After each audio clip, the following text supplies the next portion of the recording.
Donald and Douglas, the Scottish twins, enjoy their work on the Fat Controller's Railway.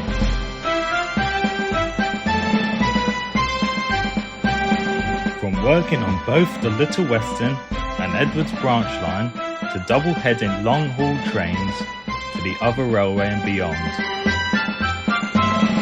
One day, as they delivered some goods along Edwards branch line, Donald and Douglas were at Maron Station telling Percy about the legend of the Loch Ness Monster. Then what happened? Shivered Percy. Well, said Donald. Old Nessie emerged from her lair beneath the surface of the loch and gobbled up the fishing trawler down to the abyss. But to this day, he concluded, nobody knows whether the trawler resurfaced. But they do say that a monster similar to Nessie lies beneath the surface of that loch, Douglas put in mysteriously. Black figures sliver in the water around the causeway of Cullen Castle, and then disappear. I hope I never have to go to Cullen Castle, shivered Percy once more. You're not scared of seeing old Callie, are ya? Grinned Donald. Says the engine who had given Thomas the frights over the ghost train, added Douglas. Percy said nothing more, as the twins headed on their way toward Brendam Docks. Upon arrival and delivering their goods, Donald and Douglas came upon the Fat Controller with Harvey. Ah, just the two engines I was hoping to see, beamed the Fat Controller. Sir? Inquired the twins, as the Fat Controller explained. After a long refurbishment, he began, Lord Cullen's castle in Misty Valley is finally reopening. There is to be a banquet celebration tomorrow. I need you both to take all the bunting and bagpipes to the castle. The twins beamed. Harvey, you must load the goods once Percy and Salty have arranged the trucks, the Fat Controller concluded, and left. Yes, sir, said Harvey, and went on his way. Going to Lord Cullen's castle will be like going home again, the twins puffed excitedly to each other. Percy came round upon shunting the trucks, just as Harvey had finished loading them. Rather you two than me going to Cullen Castle, Percy said, and then shivered. I wouldn't want to encounter the Black Loch monster. It's all make-believe, Percy, comforted Harvey. The twins are only teasing. But the twins took offence to that. It's not make-believe, and we'll prove you wrong, insisted Donald. Won't we, Dougie? Aye, agreed Douglas, as the guard then blew the whistle and the twins headed on their way.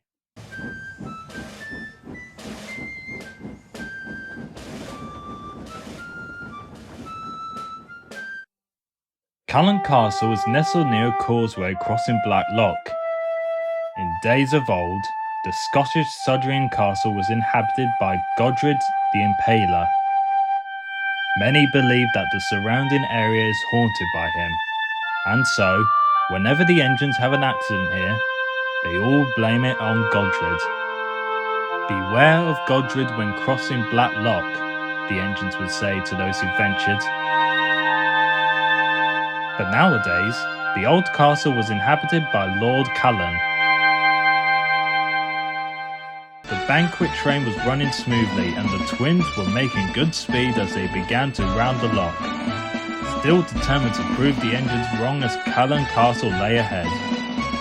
There it is, said Donald. And we're almost there, puffed Douglas as they began to pick up speed. But as the twins sped along, Donald spotted trees blocking the line. Whoa, Dougie, he called, and the call was heeded as they stopped in the nick of time. Phew, that was a near thing, sighed Donald. But how will we get to the castle now? Asked Douglas, as their drivers clambered down and glanced at the other line. We could back up and take the causeway, suggested Donald's driver. Murmured Douglas's driver. It looks old and rickety to me. You'll never take the twins nor the train to wait. We won't know until we try, said Donald. But they never got the chance, as suddenly there was a rumble and an enormous crash.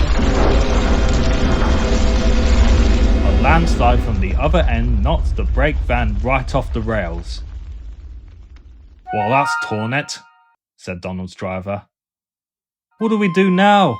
Groaned the twins. We'll call for help, that's what, said Douglas's driver, as the guard went and did just that. I only swept the floor of my van this morning, grumbled the guard as he went. Please, hurry, called Donald. It'll be dark soon, and who knows what Godred will impale upon us next. I dread to think, murmured Douglas in reply.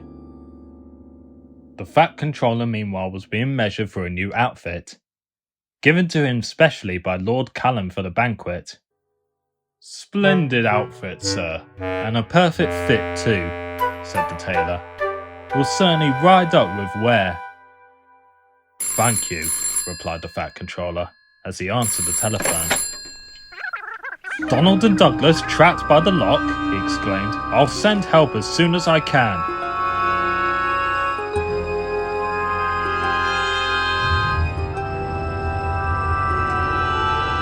The hours passed. Night had fallen and the mist roamed in, but no help had come. Suddenly, the twins saw something strange move through the mist. What's that? Gasped Donald. You don't think it's the monster? Shivered Douglas. As the something came nearer and nearer. For sure it is, said Donald. Then, concluded Douglas, we have proven the engines wrong about old Callie. Unless Godred has impelled something far worse upon us, he murmured. But then they heard a familiar voice. It's only me, with the breakdown crane, called Harvey, and it was. Donald and Douglas sighed with relief, though deep down they did feel rather foolish. Godred impelled good fortune for once, the twins whispered to each other.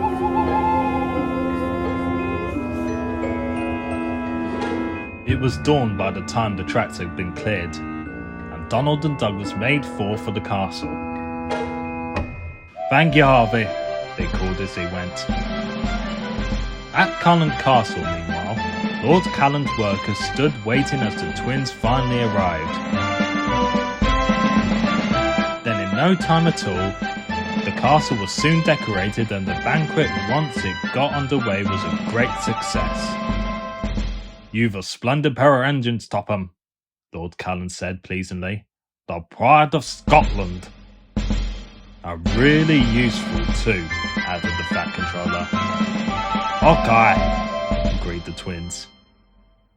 But that night, Harvey told the other engines about the twins' encounter with the Black Loch monster. Well, wouldn't you believe it, grinned Gordon.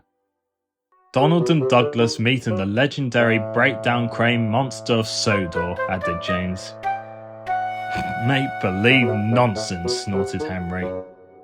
Still, better than the me, I say, concluded Percy. Aye, agreed Harvey. Donald and Douglas of course thought the engines were being very silly.